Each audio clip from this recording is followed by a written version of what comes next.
ባሻገር አለች አንዲት ሰው በፍቅር በናፍቆት ልቤን የምትወዘውዘው አቦን ጀባ ብላኝ ቡና ብታቀምሰው እግሬን ወደ ጅማ ሱሳ መላለሰው። ቀጣዩን ለእናንተ ትቼዋለሁ። ታዲያስ እንዴት ናችሁ? ይሄንን ሙዚቃ የዘፈንኩት ማለት እንኳን ይከብዳል። ያንጎራጎርኩት መቼም ለምን እንደሆነ ትገምታላችሁ ብዬ አስባለሁ።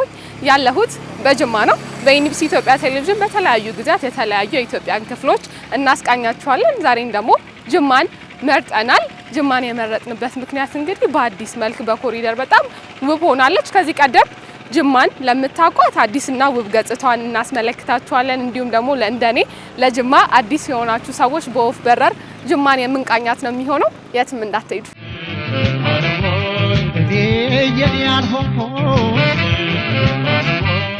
አሁን ያለሁበት አካባቢ በተለምዶ የፈረንጅ አራዳ እንደሚባል ሰምቻለሁ። ከዚህ ቀደም እንደዚህ አይነት አልነበረም አካባቢው። አሁን በአዲሱ ልማት ከለሙ ካማረባቸው አካባቢዎች መካከል አንደኛ ነው። በጅማ ሰማይ ስር ጉዟችንን እንቀጥላለን። የትም ንቅንቅ የለም።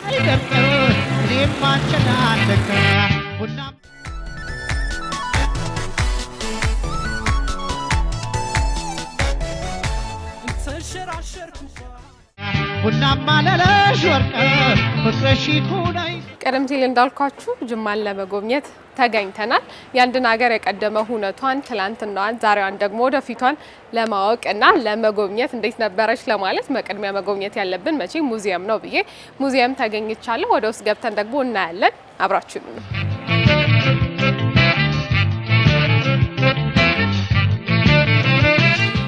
ታዲያስ እንደምን አለ? ጤና ይስጥልን። እንኳን ደህና ቆየህ። ደህና ነህ? እኔ አብስራ እባላለሁ። አንተስ? ክብሩ ተስፋ እባላለሁ።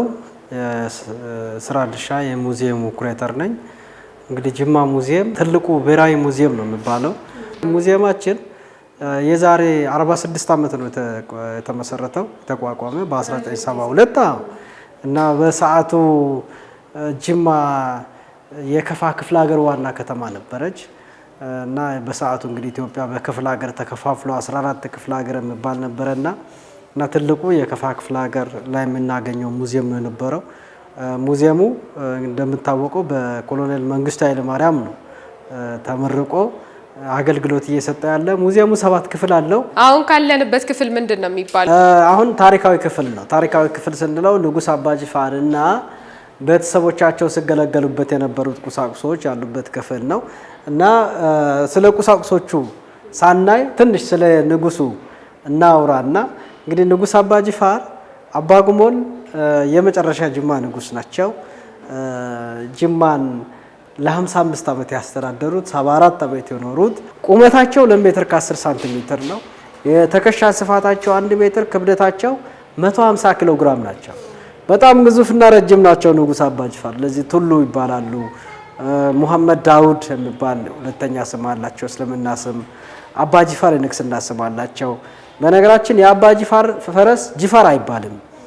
እንደው የሀገር ውስጥ ፈረስ እሳቸውን አልቻላቸውም እና ከቱርክ አስመጥቶ ነበረ። ፈረሳቸው ሙሴ ነው የሚባለው፣ ሙሴ ይባላል እና ሙሴ በየቀኑ 2 የዶሮ አሮስቶ 1 ስልቻ ማር ከአንድ ፈረስ ሁላ ገብስ ጋ ነው የሚበላና ለምን ከተባለ ንጉሱ ግዙፍ ናቸው። እንደገና ከፈረንጅ ሀገር የመጣ ፈረስ ነው። ሲቀጥል እሳቸውን ለመሸከም ተብሎ ይሄን ይበላ ነበረ። ግን ሆኖም ሙሴ ብዙ አመት ለአባጅፋር አገልግሎት መስጠት አልቻለም። ኋላ መኪና ገዙ። የአባጅፋር መኪና በሰዓቱ ያው ከአዲስ አበባ ሾፍሮ ለማምጣት ሹፌር አልነበረም፣ መንገድም አልነበረም። አባጅፋር መኪናውን አዲስ አበባ አስመጥተን ከዛ ወደዚህ የሚያመጣ ሰው አጣን፣ ምን ይሻላል አሉ። እንዴት ምን ይሻላል ትላላችሁ? እኔ የሚያስተዳድረው 60 አስተዳደር አይደለም ወይ? ከእያንዳንዱ አስተዳደር 60 ወጣት መልመላችሁ ላኩ፣ ሄዶ አምጡ እና መኪናቸው በ60 ወጣት እየተሸከሙ እየጎተቱ በ2 ዓመት ነው ጅማ ያደረሱት። እንደ ንጉስ አባጅፋር ተወልዶ በ15 ዓመታቸው ነው ንግስናን የተቀበሉት። እድሜያቸው 18 እስከሚሞላ ድረስ ከእናታቸው ጋር ነው ሲያስተዳድሩ የነበረት። ከዛ በኋላ ራሳቸውን ችሎ የጅማ ንጉስ ሆኑ። ቤተ መንግስታቸውን አስገነቡ። 300 መስጂድ አስገነቡ። እንደ ጅማ 60 ሃይማኖት ትምህርት ቤቶችን አሰሩ። ቀጥሎ ደግሞ ሳውዲ አረቢያ መካ ላይ ለሃይማኖታዊ ጉዞ ሀጅና ኡምራ ለሚሄዱ ሰዎች ትልቅ ማረፊያ እዛ አስገነቡ ማለት። በ1899 ንጉስ ምኒልክ አንድ ደብዳቤ ይጽፋሉ። ሞአንበሳ ዘመነ ገዳ ይሁዳ ዳግማዊ ምኒልክ ስዩም እግዚአብሔር ንጉሠ ነገሥት ዘኢትዮጵያ ይድረስ ለጅማው ንጉስ ለአባ ጅፋር ጋቢውና ወንበሩ ደርሶልኛል። እግዚአብሔር ይስጥልን፣ በጣም አመሰግናለሁ። ይበልጥስ የወንበሩ ስራ ፈረንጅ ሀገር ከምሰራው ይበልጣል እንጂ አንስም። ፈረንጆቹም እያዩ ተደነቁ። ዋንጫው ትንሽ አፉ ከፈታል እንጂ ምንም አይደለም ነው። አባ ጅፋር ልቆ ነበርና ይሄ በተለይ ድጋፍ ያለው 3 እግር ወንበር ጅማ ላይ በጣም ይሰራ ነበር። ሁሉ ነገር የጅማ ወንበር ነው ተብሎ የሚጠራው። የጅማ ወንበር ጅግቤ አካባቢ ከጉራጌ ጋር ማሽ ናቸው። የመጨረሻ ባለቤታቸውን ከጉራጌ ነው ያገቡት። 5ኛ ባለቤታቸውን ከከፋ ነው ያገቡት። 4ኛዋን ከዚህ ከዴዶ፣ 3ኛዋን ከአጋሮ፣ 2ኛ ባለቤታቸውን ከሊሙ፣ የመጀመሪያዋን ከጅማ። ጅማዋ ጅሚቲ ይባላሉ፣ ሊሙዋ ሊሚቲ ናቸው። አጋሮዋ ሳፐርቲቲ፣ ዴዶዋ አርሲቲ፣ ከፋዋ ሚንጂቲ፣ ጉራጌዋ ሸካይቲ ወይም ሀዳ ከድር ይባላል። አባ ጅፋር ከ6ቱም ባለቤቶች 14 ልጆች ነበራቸው። የመጀመሪያ ልጃቸው ይተኛበት የነበረ አልጋ ነው። ይሄም ተሰኪ ነው፣ አባዱላ ነው የሚባለው። ተሰኪ አልጋ ነው። ሌላ ደግሞ እዚሁ የተሰራ የእንጨት ውጤት የጅማ እዚሁ የተሰራ ሌሎች ደግሞ እዚህ ጋር የማር መጥመቂያዎች አሉ። የብርዝ መጥመቂያ፣ ይሄ ትልቁም የብርዝ ነው። ይሄ ትንሹም የብርዝ ነው። ይሄኛው ግን የልብስ መያዣ ነው።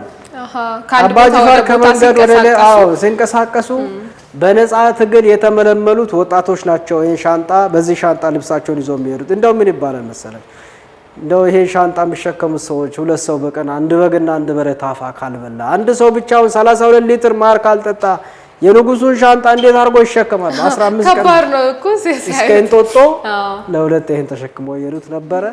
ይሄኛው የመጨረሻ ልጃቸው አልጋ ሲሆን ይሄ አባ ጅፋር የአሁኑን ቤተ መንግስት ሳያስገነቡ በፊት ስኖሩበት የነበረ የአባታቸው የሳር ጎጆ ቤት ክዳን ነው። የዚህ ክዳን ዋልታ እድሜ 170 ዓመት ነው።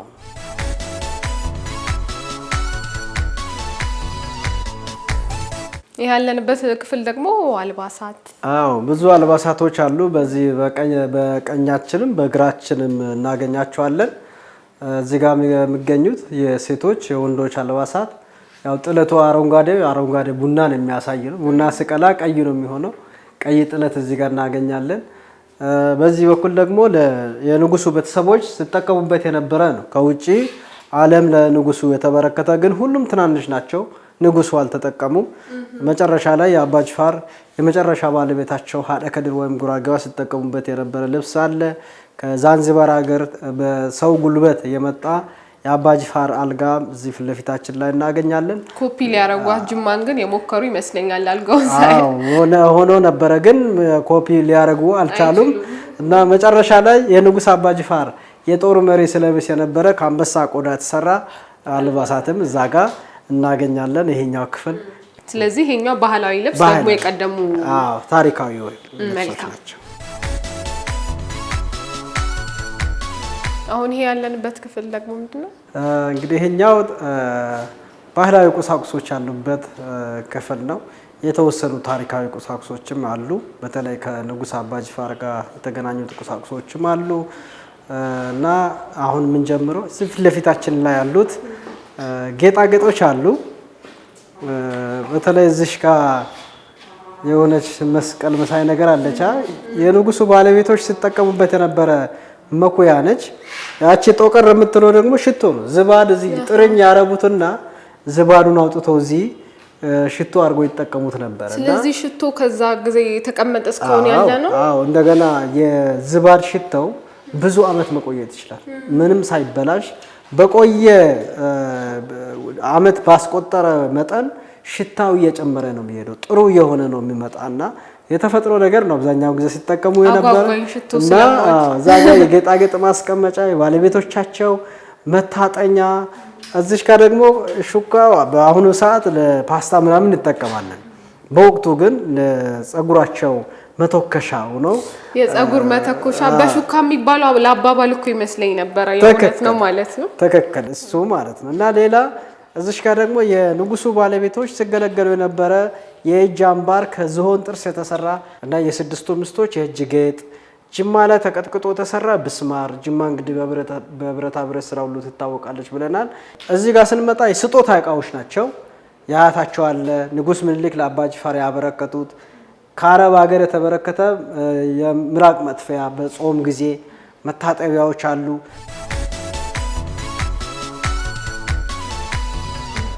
እነዚህ ደግሞ የተለያዩ መሳሪያዎች ናቸው አይደለ? የቀደመ ጊዜ የሚጠቀሙባቸው። እንግዲህ ንጉስ አባ ጅፋር ባህላዊውንም ዘመናዊውንም ተጠቅሟሉ። ዘመናዊ ጦር መሳሪያዎችን በእርግጥ ይሄኛውን ባይጠቀሙም ማለት ነው። ፊት ለፊት ላይ አሁን እሳቸው የተጠቀሙት እናያለን።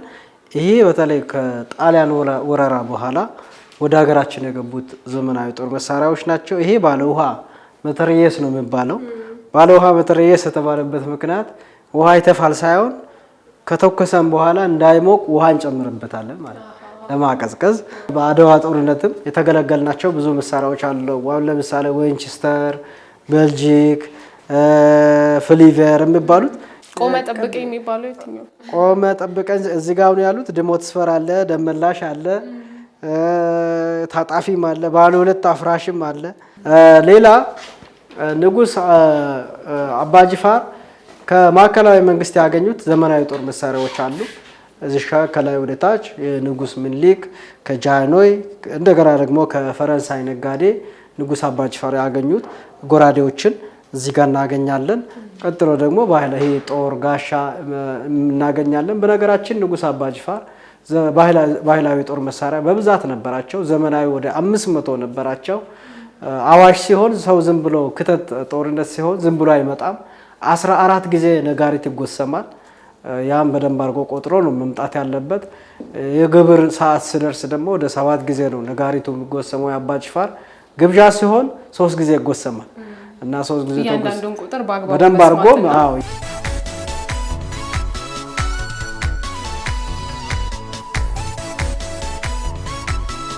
ከኃይለ ሥላሴ ጋር የተገናኘ ነገር እናገኛለን። በነገራችን ጃንሆይ በ1965 ጅማን ጎበኝቶ ነበሩ። ጅማን ለማየት ሲመጡ የጅማ ህዝብ ይሄን ዙፋን በ146,000 ብር ነው ያሰራ በሰዓቱ ማለት ነው። የዛሬ 50-61 ዓመት አካባቢ በ146,000 ብር ተሰርተው ጃንሆይ 20 ደቂቃ የተቀመጡት ዙፋን ነው። የወርቅ ቅም ነው እና እዚህ አደባባዩ ጋር ነው ህዝቡ ወጥተው እሳቸውን የተቀበለው። እዚሁ ጅማ ውስጥ ነው የተሰራው ወይስ ከውጪ? እዚሁ ጅማ በ146,000 ብር 20 ደቂቃ ማለት ነው እና የ20 ደቂቃ ብቻ የተቀመጡበት ወንበር። ይሄኛውን ደግሞ የሰሩት ህንዶች ናቸው። በሰዓቱ እንግዲህ ያው ነጮች ነበሩ። ሃይስኩል 1960 እና 70 ነጮች ነበሩ ሲያስተምሩ የነበሩት እና ጃንሆይ ወደ ጅማ የመጡ ነው ሲባል ይሄን በእጅ ስራ በእጅ ክሮሽና ክር ሰርተው ጃንሆይ ጅማ ሲመጡ ለጃንሆይ ስጦታ አበረከቱ። ያው እሳቸው ይዘው አልሄዱም። ለከተማ ማዘጋጃ ነው የሰጡት። ማዘጋጃ ቤት በኋላ ወደዚህ ሙዚየም ያበረከተ ስጦታ ነው ማለት ነው። የሚገርም የእጅ ስራ ነው። አዎ።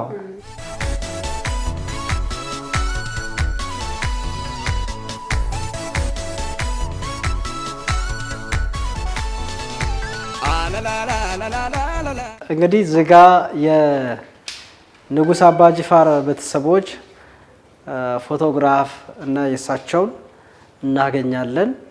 እኚህ አባ ጅፋር ከአምስተኛ ባለቤታቸው ከከፋዋ ጋር ሆነው የተነሱት ፎቶግራፍ ነው። እኚህ ደግሞ ጉራጌዋ ናቸው። የመጨረሻ ባለቤታቸው በ1994 ሀደ ከድር ወይም ሻካይቲ ይባላሉ። እኚህ የአባ ጅፋር ታላቅ ልጅ ናቸው። አባዱላ ይባላሉ። የእሳቸውን የልጅ ልጆች አሁን ሀገር ውስጥ ውጭ ሀገር እናገኛለን። እኚህ ደግሞ የአባ ጅፋር የመጨረሻ ልጅ በጀበል ናቸው፣ የንጉሱ የልጅ ልጅ። እዚህ ጋር ደግሞ ሁለተኛ ባለቤታቸው ሊሚቲን እናገኛለን። ቅድም ያልኩት ፎቅ ይሄኛው ነው። ንጉስ አባ ጅፋር ሳውዲ አረቢያ መካ ላይ ያሰርተዋሉ ያልነው ፎቅ ነው እና ሌላ እዚህ ጋር አንድ ወንበር አለ። ቅድም እንዳልኩት ይህን ሙዚየም ያስመርቆ ያስከፈቱት ኮሎኔል መንግስቱ ኃይለማርያም ናቸው ብያለሁ። እዚህኛው ወንበር ያ ጠረጴዛ ላይ ሆነው የተወሰደ ፎቶግራፍ ነው እዚህ ጋር የምናገኘው። እሳቸው የተቀመጡበት የመጀመሪያ ሙዚየሙን ሲከፍቱ ማለት ነው። አዎ እሱ ነው። እንግዲህ ፊት ለፊታችን ላይ ደግሞ የሃይማኖት መዛግብቶች አሉ። እንግዲህ ጅማ የሁሉ ነች። ሁሉም ሃይማኖት ተከታይ አብሮ ነው የሚኖረው። ክርስቲያኑም ሙስሊሙም የትኛውም ብሔር ጅማ በሰላም ነው። ለዚህ ነው ተብሎ ካልሆነ ነገሩ ጅማ አባጅፋር ነው የሰው ልጅ ሀገሩ የሚባለው። እንግዲህ እዚህ ጋር ደግሞ ንጉስ አባጅፋር ከቱርክ ሀገር ያገኙት ጣቅያ፣ ከግብጽ ያገኙት የእሳቸው መቁጠሪያ እዚህ ጋር ተደርጎ እናገኛለን ማለት ነው። እና ይሄን ነው የሚመስለው። እዚሽ ጋር አንድ የምናየው ነገር አለ።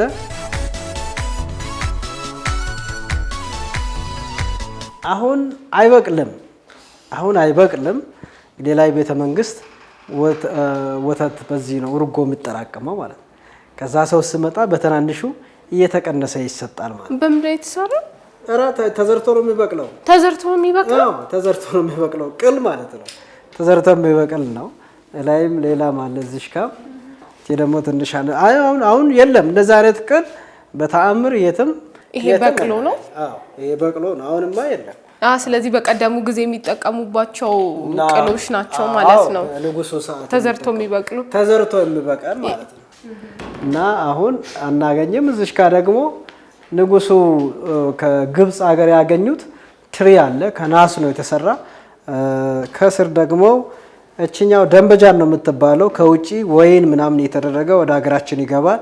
እዚህ ደግሞ ለብርዝ ለጠጅም እንጠቀማለን። ደንበጃን የሚባለው ነው። ሌላ ይሄኛው ማለት ያው እዛ ጋር ሀደ ከድር ወይም ጉራጌው አድርገው የተነሱት ማለት ረጃጅም ጸጉር ያላቸው ሴቶች ጸጉራቸውን ለንጉሱ ባለቤቶች ይሰጣሉ። ከዛም በባለሙያ ይሰፋና እንደ ኮፍያ ነው። ጎፈሬ ይመስላል። ዘመናዊ ወይ ሂማኔር አሁን እንደሚባለው አይነት ማለት በቀደመ ጊዜ ነው ሂማኔር እኛን የጀመርነው ነው እና እንደዚህ አድርገው እንደዚህ አይነት አርጎ ነው ሲጠቀሙ። እና እሳቸው ምስል ላይ ያለው ይሄኛው ነው እያልከኝ? ይሄ ራሱ ነው አይመስልም። ጸጉራቸው እንደዛ ሲታይ ጸጉር ነው የሚመስለው። ይሄን ራሱ አርጎ ነው የተነሱት። ይሄን ይመስላል። በጣም ያስገርማል። ይሄኛውን ዘር ግን ፈልገን ማግኘት ያለብን ይመስለኛል። በጣም የሚገርም ተፈጥሮ ነው። እነዚህ እንግዲህ የዱር አራዊት ቅሬታ አካል ያለበት ክፍል ነው። ጅማ እና በአካባቢው የምናገኛቸው የዱር አራዊቶች ናቸው። አሁንም አብዛኛውን ጅማ ዞኑ ላይ እናገኛለን። ምክንያቱም ትልቅ ደኖች አሉ፣ የተፈጥሮ ደን አለ። ሌላውን ደግሞ 133 ኪሎ ሜትር ከሄደን በኋላ እዚህ ጨበራ ላይ እናገኛለን። እነዚህ የጎሽ ቀንዶች ናቸው። የጎሽ ቀንድ ነው። ይሄ ትልቁ ነው። እነዚህ ገና ትልቅ ነው። ይሄ ትልቁ ነው። ትልቅ የሚባለው ነው። እዚህ ጋር ደግሞ የአጋዘን ቀንዶች አሉ። አጋዘን ነው እነዚህ። አዞም ትንሿ ጩጫዋ ነች ተደርቃ።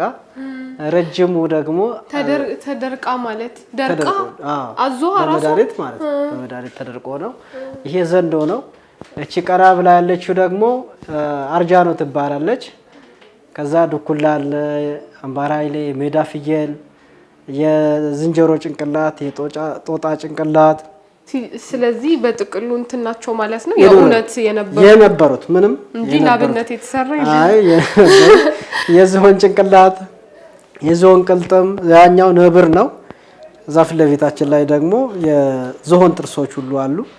እንግዲህ እነዚህ አራዊቶች ሙሉ በሙሉ ነበሩ። የዛሬ 50 እና 60 ዓመት አካባቢ የነበሩ ደግሞ አሁንም ያሉት ናቸው። ላብነት ከዛ ውስጥ ቆርኬ፣ ሳላ፣ አቦሸማኔ ነው ማናገኘው እንጂ ሌላው ጅማና አቅራቢያው ላይ አሁንም አሉ።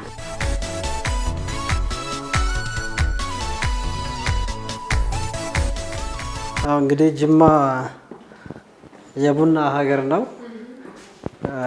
እንግዲህ ጅማን እንግዳ ስትቀበልን እቺ መቀመጫና ቡናዋ ይበልጥ ባለ 3 እግር ዱኳና ቡና ያው የማይለይ ነው። እንግዲህ እንደምባለው ጅማ እንግዳ ስመጣ በቡናና በ3 እግር ዱካ ነው። ብዙ ሰዎችም ደግሞ ወደ ጅማ ልሄድ ነው ስትል እቺን ወንበርና ቡና ነው የሚጠይቁት። ቡና አሁን ረከቦት ቡና ይሄኛው ወንበር ነው የሚባለውና ዝፍን ለፊታችን ትልቅ ረከቦት አለ። ቅድም እንዳልነው በቁጥር ግን ይታወቃል። በጣም ብዙ ሲኒያዎች ይታወቃል። ንጉስ አባጅፋር በጣም ረጅም ናቸው ብለናል። ያው ቁመታቸው 2 ሜትር ከ10 ነው። ይሄ ረከቦት በሳቸው ቁመት 2 ሜትር ከ10 ተደርጎ ነው የተሰራ። ወደዛ ወደ ጎን ደግሞ በእሳቸው ትከሻ ስፋት 1 ሜትር ተደርጎ ነው የተሰራ። እዚህ ጋር አንድ ትልቅ ጀበና አለ። እሱ ጀበና 33 ሊትር ውሃ ነው የሚይዘው። ይሄ ማለት 5 ኪሎ ቡና ነው የሚፈላበት። ለእውነት ግን ኤክስፒሪየንስ ተደርጎበት ያውቃል ወይስ ለምሳሌ ላብነት? አረ ተፈልቶ ተቀርቶ ተለክቶበታል። እና 429 ሲኒ ነው የሚቀዳ። እዚህ ጋር ያለው ሲኒ 429 አንድም አይጎልም። ባለሙያ ከሆነ ሁሉም ይሞላል። አዎ። እና በዚህ ልከት ነው 429 ሲኒ እዚህ ጋር የተደረገው። እና እንደው እንግዳ ስመጣ እኛ ጋር ጥሩ ምግብ ከተሰራ ኑ ቡና ጠጡ ነው የሚባለው። እና ቡና አልጠጣም አይባልም። የማይጠጣ ሰው ራሱ ጅማ ከመጣ እሺ ብሎ ገብቶ ምግቡን በልቶ መውጣት አለበት። እና ለምግብ ራሱ ቡና ነው፣ ኑ ቡና ጠጡ ነው። ስለዚህ ቡና ጠጡ ከተባለ ኧረ እኔ ቡና አልወድም ምናምን አይቻልም። ገብተው ምግቡን በልቶ መውጣት። ጥሩ ትምህርት ነው የሰጠኝ። ጉብኝቴን ከዚህ ስለጀመርኩ አሁን ነው የቡና ጠጪ ከተባልኩኝ እሺ ብዬ እገባለሁኝ ማለት ነው። ክብሩ በጣም አድርጌ አመሰግናለሁኝ። ተመልካቾች በጅማ የነበረኝ ቆይታ እንግዲህ ከሙዚየሙ ነው የጀመርኩት። ሌሎች የጅማ ጉብኝታችንን ግን የምንቀጥል ነው የሚሆነው። አብራችሁን ቆዩ።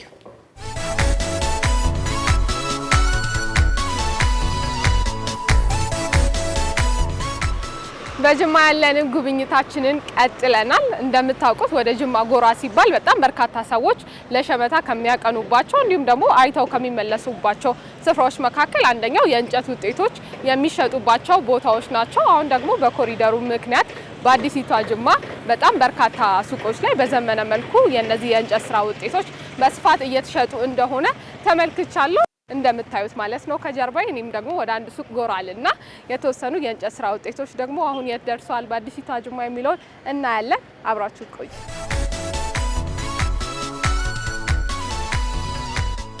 እንዴት ነሽ? ሰላም ነሽ? እግዚአብሔር ይመስገን። ስራ ላይ በጠዋት እንደምን አለሽ? እንታወቅ እስኪ። እሺ፣ ዝክራ እባላለሁ። ዝክራ፣ ይሄ ሱቅ በባለቤትነት እያስተዳደርሽ ነው ወይስ እንዴት ነው ያገኘውሽ? አዎ፣ እንደዛ ነው። ባለቤት ሆኜ ነው እየሰራ ያለሁት። እንዴት ወደ እንጨት ስራ ገባሽ? እንጨት ስራ ሐዋሳ ዩኒቨርሲቲ ነበር ባዮሜዲካል የተመረኩት። ሰኔ ላይ ነበር የተመረኩት። አሁን ይሄን እየሰራው እገኛለሁ። አንቺም ትሳተፊባቸዋለሽ ወይስ የተሰሩ ጅማ የምትታወቀው በእንጨት ስራ ውጤቶች ነው ብለሽ ወደዛ ሙቭ አድርገሽ ነው? ወደዛ ሙቭ አድርገናል። አንቺ እየሰራሽበት አይደለም? በጣም የገረመኝ ነገር ከዚህ ቀደም የምናውቃቸው ሁልጊዜም ጅማ ወይ ደግሞ አካባቢ ሲባል በጣም እነዚህ በርጩማዎቹ ናቸው በደንብ የሚታወቀው የነበረው። አሁን ግን የሌለ ነገር የለም ማለት ይቻላል። እስኪ ንገሪ። በፊት ላይ ኮፊ ቴብል በርጩማዎች ነበረ። አሁን በጣም ሞደርን ሆኖ የገንፎ ሳህን፣ የምግብ ሳህኖች አሉ፣ የቡና ሲኒ መጠጫዎች አሉ፣ የእንጀራ ማቅረቢያ መብያ ሳህኖች አሉ፣ መክተፊያዎች አሉ። ሲኒው በፊት ላይ የምንጫወትባቸው የቃቃ እንትን ነው መስሎ ግን ሰዎች ወስደው አሁን በአገልግሎት ላይ የእውነት የሚውሉ ናቸው። በትክክል የሚጠቀሙት አሁን በደንብ የተሸጠ ያለ እቃ ከዋንዛ ነው የተሰሩት። አሁን በደንብ ፕሮሞሽን ተሰርቶባቸው ሰው በደንብ እየገዛቸው ያሉት እቃዎች ናቸው። ምን ያህል ጊዜ ግን ይቆያል? ይሄ እንደ ሲኒው በደንብ ያገለግላል? በደንብ ያገለግላል። በቃ የሚሰበር አይነት የሚበላሽ አይነት እቃ አይደለም።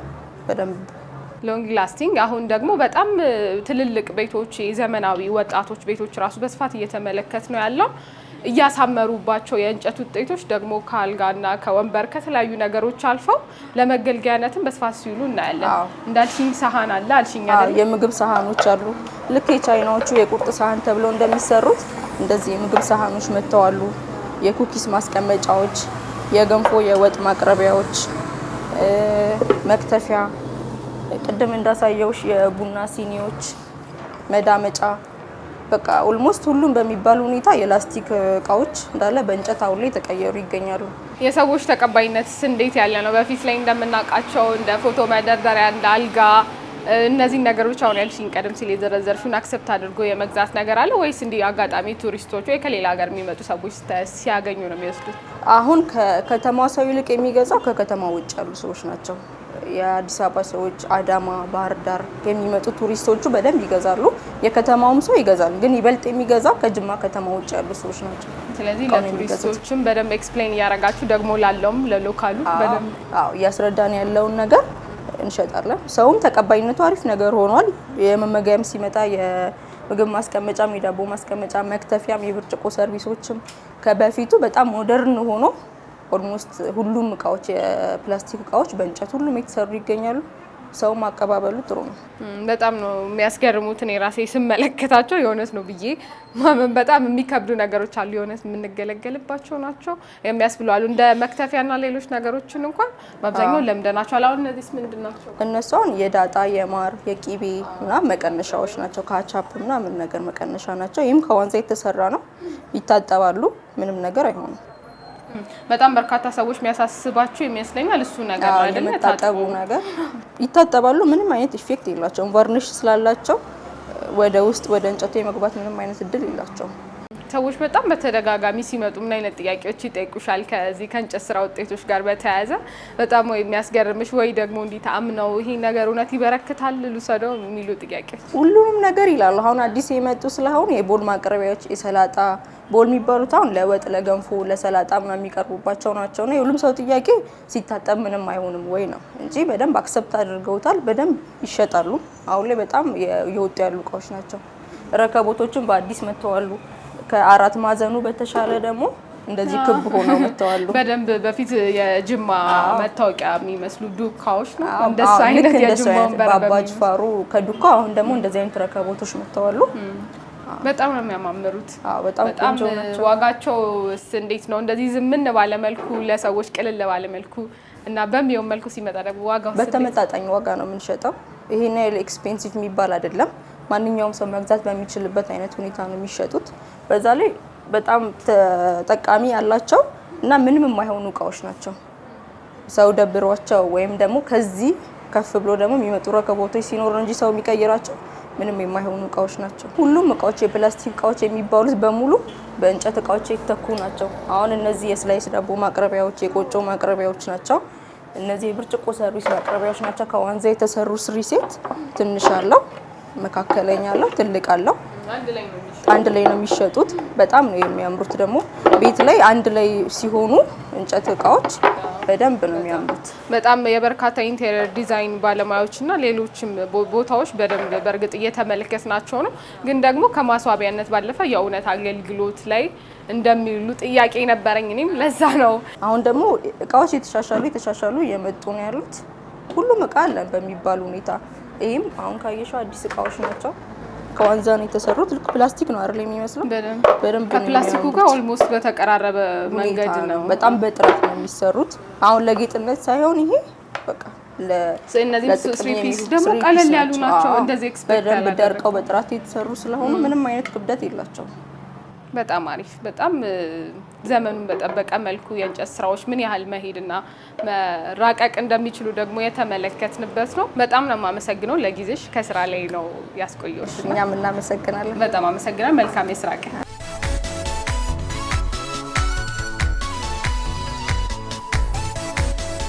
አሁን ደግሞ ያለሁት መርካቶ ነው። ከመቾ ከጅማ ተነስተሽ መርካቶ ገባሽ እንዳትልኝ፣ በጅማ ከተማ ውስጥ በስሟም በግብሯም ከአዲስ አበባው መርካቶ ጋር የሚመሳሰል መርካቶ የተሰኘ ትልቅ ገበያ አለ።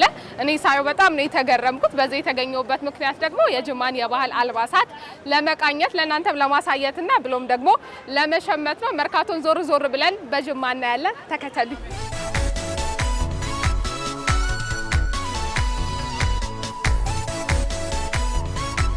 እርግጠኛ ነኝ መርካቶ ሸማተራን የምታውቁ ሰዎች በጣም በርካቶቻችሁ ትጋሩኛላችሁ። ያለ ነው እስቲ መርካቶ ነው፣ ግን ደግሞ በጅማ ውስጥ ያለው መርካቶ ማለት ነው። እንቀጥላለን። ተከተል። በጅማ መርካቶ ሸማተራ ጉብኝቴን ዞር ዞር ስል አሁን ደግሞ የባህል አልባሳት የጅማን በደንብ የሚገልጹ ልብሶች የሚሸጥበት ሱቅ አግኝቻለሁ። አጠገቤ ደግሞ ባለቤቱ አለ። እንዴት ነህ? ሰላም። እንተዋወቅ። ሃይደር ይባላል። ሃይደር ደህና ነህ? ደህና። የእስኪ ጅማን በደንብ ንገረኝ። አሁን ያለንበት አካባቢ በደንብ ምን ይባላል? የድሮ ዶሮ ተራ ነው የሚባለው። ባርኮ ሆቴል አጠገብ ነው። የባህላዊ ጅማ የሙዘምል ነው የሚባለው ቤቱ ማለት ነው። ልብሱ የባህላዊ እንዳለ የኦሮሞ ሁሉ አለ። ጅማ ላይ ደግሞ ትኩረት ይሰጣል። በዘመናዊ መልክም አሁን በጣም ብዙ ትሰራላችሁ። በዘመናዊ መልክም ለሰርግም ለሌላ ፕሮግራምም ለምርቃትም እንሰራለን። አሁን ይሄ ፊት ለፊታችን ያለው በዘመናዊ መልክ የተሰራ ነው። በዘመናዊ መልክ በከፋይ ነው። ከፋይ ደግሞ ኦሮንጋዴ ነው። የጅማ ባህል ደግሞ ኦሮንጋዴ ስለሆነ ነጭ ላይ ይሆናል ብዬ በዚህ ሰራ። በጥለትም አለ። የባህላዊ የሚባለው ማየት እንችላለን። የበፊቱ የባህላዊ የሚባለው የጅማ ጌጣጌጦችም አሏችሁ ደግሞ ጌጣጌጦችም አለ። አዎ እኔ አለና ጨሌ ነው። ቀሚሱም አለ። ጨሌ የአንገት የግንባር አለ። የጅማ ጌጣጌጥ ነው። ደግሞ በአባ ገዳም በወለጋም በቦረናም የሁሉም ኦሮሞ ሞላ አለ። ከዋጋ አንፃር እንግዲህ ፍትሃዊ ነው ብለኸኛል። አዎ እንደዚህ ነው። ከለበስ ደግሞ እንዴት ነው የሚሻለው? እየለበስኩ ደግሞ ባየው ይሻላል መሰለኝ። ይሻላል።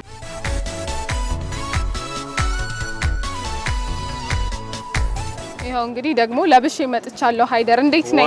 የጅማ በጣም ያምራል። ካንቺ ደግሞ ካሻንጉሊት ባሻገር ለጅማ አዲስ ስለሆነች ነው እንዴ? ራሷ የጅማ ጉብል አልመሰልኩም? የሴቷ ይሄ ምንድነው የሚባለው? አሁን እኔ የጅማ ባህላዊ ልብስ ነው። በሽፎን ነው። ሽፎን እና ጥለት ነው። በዘመናዊ መልክ ነው። ከዚህ ደግሞ የተሻለ አለ። እሱ ደግሞ የተሰራ ስለማይኖር እነዚህ ናቸው። ከዚህ ውጭም አለ። ካራማራ የሚባልና ፉናንሳ የሚባል አለ። እሱ ደግሞ እሱ አይነት በትእዛዝ ነው የሚሰራ። በትእዛዝ እንጂ ሲቆሸሽ ጨርቋ አበሻ ስለሆነ ይበላሻል። ለዛ ነው። ይሄ ግን ቀለል ያለ ልብስ ነው። በጣም ያምራል። ቀለል ያለ ባህሉንም የጠበቀ አዎ። ሲታጠብም ደግሞ ይለቃል። ኖርማል ስለሆነ ብዙ ሰው ይወዳል። የጨርቅ በጣም ይወዳል። ከነጨሌ ከነቦርሳ ከነነጠላ ስለሆነ በጣም ያምራል። ከሷ ደግሞ የተሻለ ይሆናል። አመሰግናለሁ በጣም እሺ። ከግብ የባሻገር አለች ራንዲት ተመልካቾቼ ቀደም ሲል እንዳያችሁት በጅማ ውስጥ ያለውን የባህል አልባሳት ገበያን ተመልክቻለሁ። አሁን ነዋ እየዘፈነላትን ቡና ያቀመሰችዋን ሴት ሳልመስል አልቀርም። ደግሞ ጉዟችንን በጅማ የምንቀጥል ነው የሚሆነው። አብራችሁን ቆዩ። ነክባይ መሽሞይ ቤትሽ ጅማ ነቦይ በጅማ ሰማይ ስር በረራችንን ቀጥለናል። አሁን 12 ሰዓት ተኩል ገደማ ነው። አሁን ደግሞ ያለሁበት አካባቢ ስቴዲየም አካባቢ ይባላል። ደግሞ የጅማን የምሽት ገጽታ ልንመለከት ነው። አብራችሁን ነው።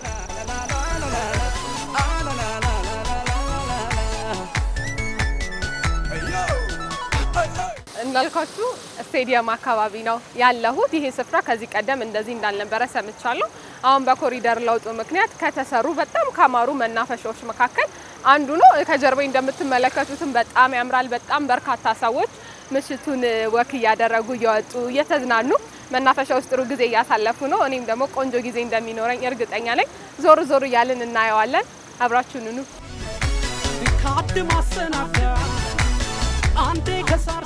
ታዲያስ እንዴት ናችሁ? ሰላም። ወንበሩ ተይዟልን ብዬ ቁጭ ደህና መሻችሁ? እንደምን አላችሁ? አለ። ይቅርታ በጠበጥኳችሁ። እንተዋወቅ እስኪ። እሺ፣ ማክበብ እባላለሁ። እኔ አብስራ። እሺ፣ አንተ?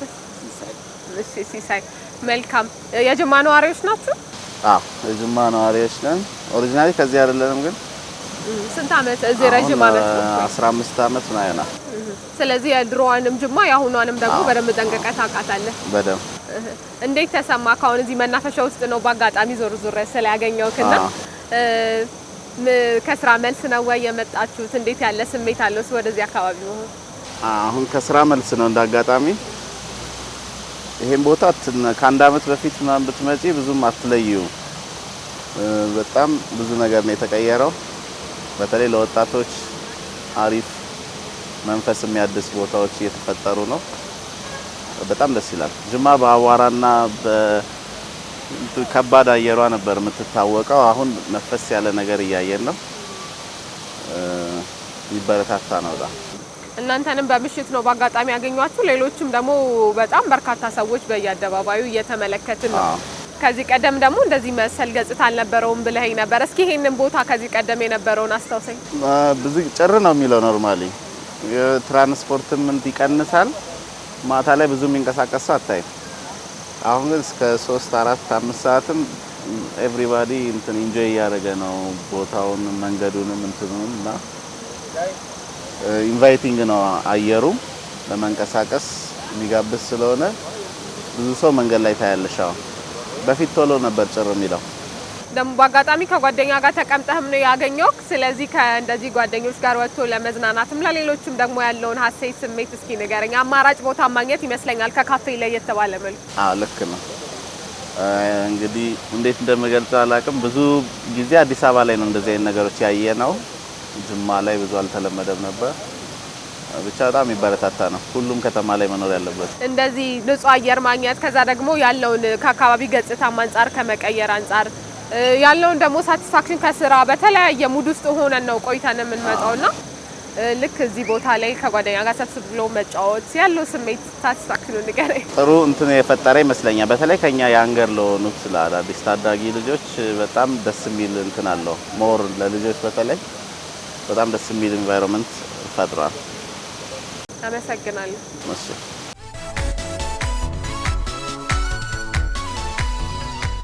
ሰላም ደህና ነሽ?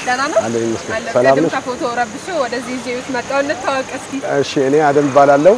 የመከላከያ ሰራዊት አባል ነኝ እና እዚህ ጅማ ለረጅም ጊዜ ትንሽ ኖሬያለሁ። ለስራም ስመጣ እዚህም ኖሬበታለሁ እና ሲመሽ ያው እንግዲህ ወደዚህ አካባቢ ይኸው እንደምታዩት እዚህ ነው ወክ የምናደርገው። ማንኛውም ሰው የጅማ ህብረተሰብ ይኸው ምን እንደምታዩ ጠቅላላ ህብረተሰብ ከበሽ በኋላ እዚህ ቦታ ላይ ነው።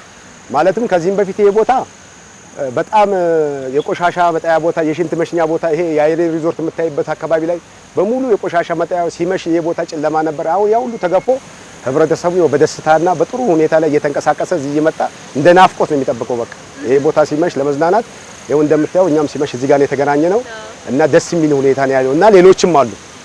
ከዚህ ውጭ በጣም መታየት የሚገባቸው ነገሮች አሉ፣ ብዙ ናቸው። እነ ፈረንጅ አራዳ አሉ።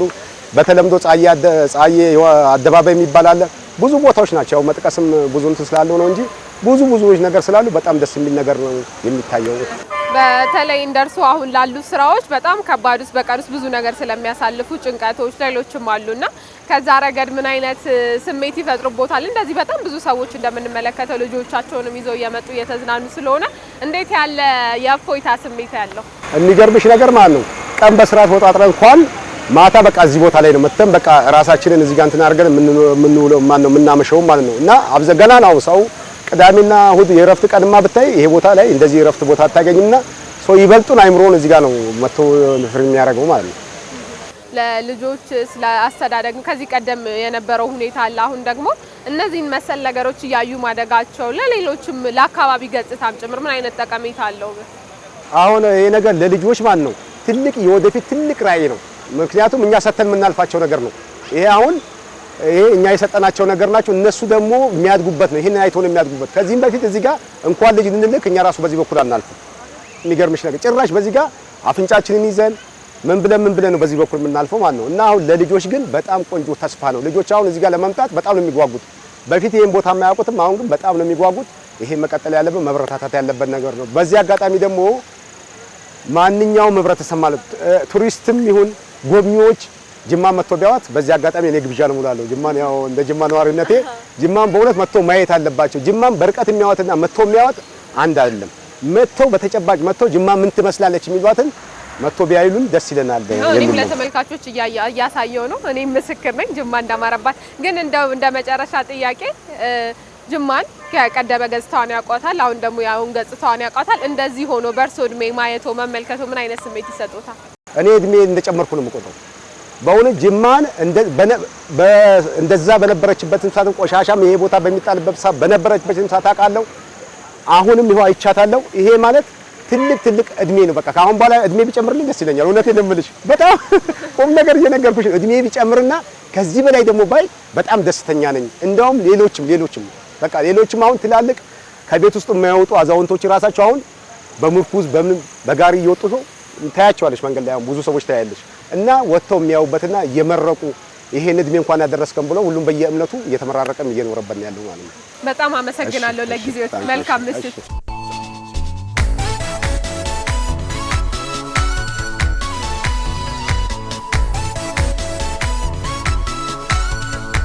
በጅማ የነበረኝ ቆይታ ጉብኝት ከብዙ በጥቂቱ የተከታተላችሁትን ይመስል ነበረ። ጅማ እንግዲህ በወፍ በረረችኝ ትመስላለች። በእርግጥ ያላየናቸው በርካታ መዳረሻዎች አሏት። ምናልባት ደግሞ በቀጣይ ጊዜ የማስመለክታችሁ ይሆናል። ከብዙ በጥቂቱ እንግዲህ ጅማን ተዋውቃችኋታል፣ ደግሞ የምታውቋትም በለውጧ ተደስታችኋል ብዬ ተስፋ አደርጋለሁ። በጅማ የነበረን ቆይታ ይህንን ይመስላል። ቀሪ ኒውስ ፕሮግራሞች ደግሞ ወደ እናንተ መድረሳቸውን የሚቀጥሉ ነው የሚሆነው። ቻው